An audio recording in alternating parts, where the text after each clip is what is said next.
allá por la década del 90 hubo un aceite que se promocionaba con un eslogan: no contiene colesterol, cero colesterol o libre de colesterol.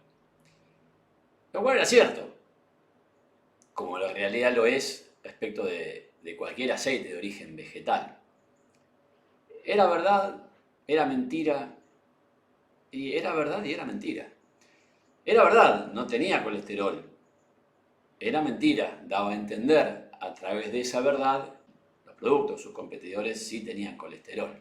De hecho, esto fue prohibido años después por la Secretaría de Comercio porque se consideró que violaba el régimen de la lealtad comercial. De todas formas, estamos hablando de un aceite que todavía hoy sigue siendo líder y la estrategia funcionó. El que pega primero pega dos veces. ¿Qué tendrá que ver esto con el decreto de necesidad y urgencia 70 del año 2023 y el régimen general de los contratos? Vamos a ver que mucho. Soy Andrés Sánchez Herrero y en esta presentación voy a analizar el impacto del decreto de necesidad y urgencia 70 del año 2023 sobre el régimen general de los contratos. Las normas que se tocaron, insisto, del régimen general, no hablo de, por ejemplo, del contrato de locación o de las obligaciones dinerarias, no, hablo del régimen general. Las normas que se tocaron a través del decreto fueron muy pocas, así que las voy a ir mencionando.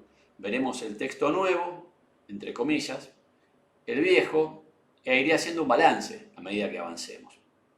Comienzo entonces por el artículo 958, texto nuevo, te lo leo. Libertad de contratación. Las partes son libres para celebrar un contrato y determinar su contenido dentro de los límites impuestos por la ley o el orden público. Esto ya estaba. A partir de ahí en cursiva, lo nuevo. Las normas legales siempre son de aplicación supletoria a la voluntad de las partes, expresada en el contrato, aunque la ley no lo determine en forma expresa para un tipo contractual determinado, salvo que la norma sea expresamente imperativa y siempre con interpretación restrictiva. ¿Qué decía el viejo 958? Bueno, decía lo mismo prácticamente en su primera parte, te lo leo también. Libertad de contratación, las partes son libres para celebrar un contrato y determinar su contenido dentro de los límites impuestos por la ley y el orden público, la moral y las buenas costumbres. Ahí tenés destacado en cursiva lo que se suprimió. No hay una referencia en el texto nuevo a la moral y las buenas costumbres y además, por supuesto, el texto adicional que te leí en el sentido de que las normas contractuales o que regulan los contratos son en principio supletorias. Para terminar de tener un panorama legislativo del régimen, te recuerdo lo que dice el 962, que la reforma no tocó. O sea que lo que estoy leyendo estaba antes y sigue estando ahora. El 962 del Código Civil y Comercial nos dice, leo, carácter de las normas legales. Las normas legales relativas a los contratos son supletorias de la voluntad de las partes, a menos que de su modo de expresión, de su contenido o de su contexto resulte su carácter indisponible. ¿Qué balance puedo hacer de esta primera sustitución, la del 958? Primero, en sustancia, las normas, el régimen nuevo dice lo mismo que el régimen viejo. Así, en líneas muy generales. La idea es autonomía privada, mientras se respeten los límites que surgen del orden público, la ley, etc. Eso es lo mismo. Y la referencia a que las leyes que regulan los contratos son supletorias y no imperativas, eso está ahora, pero estaba antes y sigue estando. Está en el artículo 962, como te mencionaba. La moral y las buenas costumbres, relevancia de su supresión, ninguna, porque ya están incluidas en el orden público. Así que ese núcleo de moral y buenas costumbres sigue estando y goza de buena salud. Además, lo tocaron en 958, pero sigue vivito y coleando con muchísimas referencias desperdigadas en otros artículos del Código Civil y Comercial. O sea que en eso no cambió nada. El agregado, vos me dirás, el agregado de las normas que las normas son supletorias. Nada nuevo, ya estaba en 962. Es más, te diría, mala técnica. Porque ahora tenemos en el 958 repetido lo que dice ya en el 962. ¿Qué pasó? No sé, no estaban leyendo el código. Que reformaban. Dice lo mismo. Peor, no dice lo mismo. O sea, La redundancia es un defecto de técnica legislativa, la contradicción es todavía peor. ¿Y por qué digo que no dicen lo mismo? Bueno, acá vamos al que creo que puede ser el único punto innovador, para mal, de la reforma. Insisto, me circunscribo al régimen general de los contratos y estos 3 o 4 artículos que te estoy mencionando. ¿Por qué digo que para mal? Porque si bien en el viejo régimen y en el nuevo se afirma que las normas son supletorias, salvo que algo indique que son imperativas, es muy distinto el criterio para determinar cuándo son imperativas. Porque de acuerdo con la nueva normativa del 958, para que una norma sea considerada imperativa es preciso que la ley lo diga expresamente y además es de interpretación restrictiva. Lo cual es contradictorio con el 962, que sigue con la línea tradicional, que sí se considera supletoria, salvo que se indique que su contenido, su disposición, el contexto, el interés protegido, bla, bla, bla, de ahí resulte que es imperativa. Es una fórmula mucho más equilibrada, mucho más prudente. Bueno, ¿con qué nos quedamos? Lo dirá la jurisprudencia. Quiero pensar que con la idea de siempre, que no vamos a salir con la locura de que a partir de ahora considerar que solo son imperativas las normas que así lo disponen expresamente. ¿Qué vamos a hacer? ¿No es más imperativo el régimen de la lesión? ¿No es más imperativo? Digo, pues no lo dice expresamente. Y el régimen de la usura, y el de la cláusula penal abusiva, y la prohibición del abuso del derecho, todas esas normas siempre se consideran imperativas, pero no dicen ser imperativas. En fin, el tiempo dirá. Acá lo que nos encontramos es un juego interesante, es con una norma, el 958, que si bien requiere una cuestión sustancial, la autonomía privada, también luego tiene en parte carácter de ley interpretativa.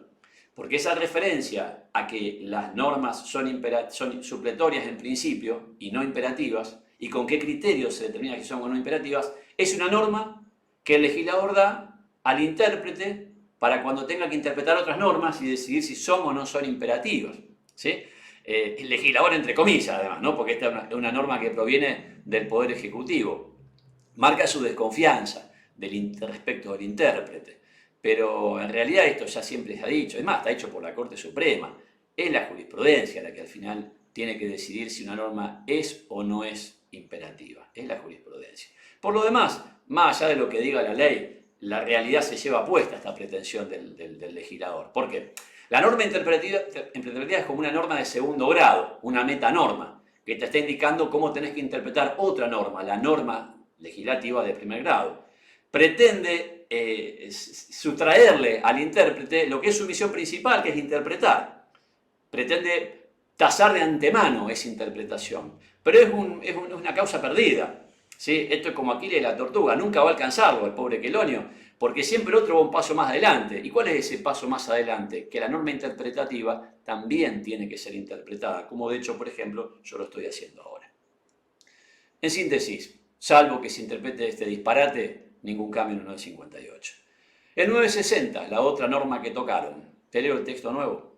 Facultades de los jueces. Los jueces no tienen facultades para modificar las estipulaciones de los contratos, excepto que sea pedido de una de las partes cuando lo autoriza la ley. Está bien. Ahora, ¿qué decía el viejo? Lo mismo, con una salvedad importante, y ahí lo estás viendo en cursiva, que los jueces no tienen facultades para modificar las estipulaciones de los contratos, excepto que sea pedido de una de las partes cuando lo autoriza la ley, o, y en cursiva lo que se suprimió, o de oficio cuando se afecta de modo manifiesto el orden público. Bueno, esto sería un cambio, y sí, la verdad que un contrato no se pueda modificar de oficio, suena importante como cambio. Partamos de una base, esto no era un problema. O sea, nosotros, no sé, tu experiencia, pero la mía, que yo no veía que los tribunales estuvieran metiéndole mano a los contratos y modificando lo que, de oficio además, lo que las partes... Sí, por supuesto, a pedido de parte, con un fundamento legal, pero de oficio no era algo para nada habitual. Es más, pronostico que lo van a seguir haciendo, o sea, que en esas situaciones excepcionales en que venían modificando un contrato de oficio, lo van a seguir haciendo. Insisto, excepcionales. Recuerdo un caso típico que era el de la usura. Normalmente es el propio deudor quien le pide al juez que baje la tasa de interés usuraria. Normalmente, pero no siempre. En los juicios por rebeldía no está el deudor para hacerse oír. Y entonces los jueces se enfrentaban con este dilema. ¿Qué hago? ¿Me tomo a pecho lo de la rebeldía y que prospere, la demanda tiene que prosperar, que prospere por el monto reclamado con interés usurario incluido? o los frenos de prepo de oficio. Y se buscaron la vuelta. Le buscaron la vuelta para frenar esta enormidad. Bien o mal, de nulidades absolutas, contratos de objeto ilícito, causa ilícita, orden público. Y lo hicieron sin que hubiera una norma que les permitiese modificar de oficio los contratos. Bueno, hemos vuelto a ese sistema, a ese panorama normativo. No creo entonces que les vaya a impedir. ¿Cuál es la alternativa? ¿Cuál es la alternativa? ¿Que volvamos a condenar al pobre Antonio a entregarle la libra de carne a Shylock? Absurdo. La otra norma que la reforma tocó es el 989. ¿Qué dice el nuevo artículo 989? Te lo leo. Control judicial de las cláusulas abusivas. La aprobación administrativa de las cláusulas generales no obsta a su control judicial. Está bien. Sí, si la Superintendencia de Seguro aprobó un contrato de seguro, o la Secretaría de Consumidor, o quien fuera el órgano de aplicación, un contrato de consumo determinado, eso no impide que luego un juez declare alguna cláusula o todo el contrato como una cláusula inválida. Para nada. Está bien. ¿Qué decía el viejo? Lo mismo. Pero agregaba, y ahí lo tenés en cursiva, cuando el juez declara la nulidad parcial del contrato, simultáneamente lo debe integrar si el contrato no puede subsistir sin comprometer su finalidad. ¿Sí? Además, ten en cuenta que hay un texto que la reforma no tocó, que sigue vigente por ende, que es el 389 del Código, que dice, habla de la nulidad de los actos jurídicos en general, y sostiene al final, en la nulidad parcial, en caso de ser necesario, el juez debe integrar el acto de acuerdo a su naturaleza y los intereses que razonablemente puedan considerarse perseguidos por las partes. Mi impresión, de nuevo, no cambió nada. No cambió nada. Y no cambió nada, primero y elemental, porque es una exigencia lógica. A ver, si sos juez, te caen con un contrato que tiene una cláusula de rescisión con un plazo de preaviso absurdamente corto. Vos declarás la nulidad. ¿Qué vas a hacer? No queda nada. ¿Y cuál es el plazo de preaviso? Lo lógico es que vos integres y que digas, bueno, este es el plazo de preaviso que se debe otorgar. Es lo razonable. Por otro lado, más allá de la razonabilidad, insisto, aún en un plano estrictamente positivo, el 389 sigue vigente, se aplica a los actos jurídicos en general, lo cual incluye, por supuesto, a los contratos con cláusulas predispuestas. A eso se refiere el artículo analizado 989. En fin, 3 normas de régimen general y mirá cómo, en definitiva, no cambió nada. Por eso llama mucho la atención, ¿no? Porque, a ver, vamos a los fundamentos del decreto. Tiene algunos pasajes interesantes, hasta inspiradores, diría yo. Por ejemplo, cuando dice, las relaciones civiles también necesitan ser liberadas de regulaciones paternalistas excesivas. ¿Quién no va a estar de acuerdo con eso? Sigue, hace una añoranza, ¿no? Una evocación medio nostálgica del viejo 1197. ¿Te acordás? Las convenciones hechas en los contratos forman para las partes, ¿sí? Una regla a la cual deben someterse como la ley misma. O sea, dicho de otra manera, que los contratos tienen que cumplirse. Y, reflexiona el legislador en sus fundamentos. Este precepto, estoy leyendo, profundamente liberal, fue a lo largo de los años socavado por sucesivas teorías regulatorias que descreyeron de la capacidad de los individuos para determinar su propio destino y que el Estado estaba en mejores condiciones que las personas para saber lo que necesitaban. Y que en concordancia con eso, o sea, con esta tendencia nefasta, se unificó el Código Civil y Comercial de la Nación, incluyendo normas imperativas que impiden a las partes decidir sobre la forma, el contenido y la ejecución de los contratos. Bla, bla, bla, bla, bla. Y por ende, concluye, es menester modificar las regulaciones del Código Civil y Comercial que obstruyen el ejercicio de las libertades individuales en el ámbito contractual. Sí, a ver, a esta altura ¿de qué están hablando? ¿Se refieren al contrato de locación? Está bien, ya lo tocaron. ¿O a las obligaciones dinerarias? Bueno, ya está, bien, lo ajustaron. ¿O se refieren a estas normas vertebrales que acabo de analizar? Digo, llama la atención porque no cambiaron nada en el fondo. Bueno, el factotum de esta reforma, Sturzenegger, ex titular del Banco Central, tuvo algunas consideraciones frente a los medios. Y él dijo que para él, fíjate que el paquete del decreto de necesidad y urgencia, y ni hablar del proyecto de reforma, de base de reforma que presentaron una semana después, hay para divertirse un rato, ¿no? Hay movimiento. Sin embargo, él considera que lo más importante de la reforma está en la modificación del 958, el primero de los 3 artículos que analicé. Su modificación supone lo dijo en estas palabras, un baño de liberalismo y un baño de libertad, ya que permite recuperar la libertad como vos querés comerciar, transaccionar, relacionarte con otra gente en todos los contratos. Bueno, parece entonces que se estaban refiriendo a estas normas. Vamos a ver. Consideraciones finales. Primero, el 1197, que con tanta nostalgia se evoca, que se queden tranquilos porque está en 959. Te lo leo, por las dudas. Efecto vinculante. Todo contrato válidamente celebrado es obligatorio para las partes. Su contenido solo puede ser modificado o extinguido por acuerdo de partes con los supuestos en que la ley lo prevé. Punto. ¿Qué cambió entonces? Y nada. Ya lo estuvimos viendo. Nada. Salvo, insisto, que interpretemos como que literalmente que solo son imperativas las normas que se declaran expresamente así. Salvo ese disparate, no se tocó nada. No se tocó nada, insisto, del régimen general de los contratos a través del DNU que estoy analizando. Es decir que con esto va quedando claro la imagen con la que comencé. No contiene colesterol, esto es como el aceite, como aquella conocida marca de aceite, no contiene colesterol. ¿Es verdad? Sí, es verdad que consagraron la autonomía privada, que le prohibieron a los jueces modificar los contratos, que el único límite son normas imperativas. Sí, todo eso es cierto, que los contratos deben cumplirse, todo eso es cierto. Pero ya lo decía el régimen modificado, entre comillas modificado, ya lo decía el régimen modificado. Con lo cual uno dice, ¿y de qué hablan cuando dicen que esta es la reforma más importante? ¿A qué se está refiriendo? ¿Hay algo que se me escapa, que no logro ver? ¿O es una torpe mentira? Bueno, hablar de la mentira implica hablar de un juego muy caro a nosotros los argentinos, que es el truco. Y entonces Borges, le voy a pedir prestado un poco algunas ideas, ¿no?, para cerrar este análisis. Borges lo describió muy bien a este juego. Y lo hace a partir de una imagen, ¿sí? Esa imagen que todos los que jugamos al truco la vemos en cada oportunidad, que es el momento en el cual un jugador medio tira las cartas sobre la mesa diciendo, no ligué nada, estoy ciego, molesto. Y entonces ahí Borges empieza. Y lo voy leyendo. La habitualidad del truco es mentir. Una potenciación del engaño ocurre en el truco.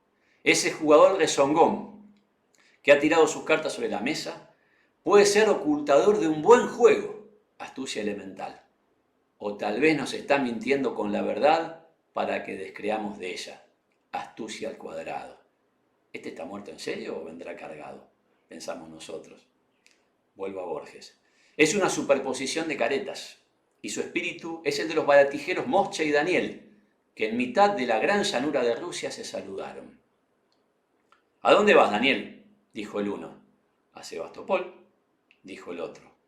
Entonces Mosche lo miró fijo y dictaminó. Mientes, Daniel. Me respondes que vas a Sebastopol para que yo piense que vas a Nizhny Novgorod, pero lo cierto es que vas realmente a Sebastopol. Mientes, Daniel. En fin. Astucia elemental, ramplona, o astucia al cuadrado. Lo dejo en tus manos. Como dijo el escritor y filósofo del romanticismo alemán, Novalis, hay palabras que le corresponden al lector. ¿Alguna reflexión, alguna crítica? Déjala en la sección de los comentarios si querés. Y si estás interesado en conocer más sobre el régimen de los contratos, te invito a que veas los demás videos de este canal.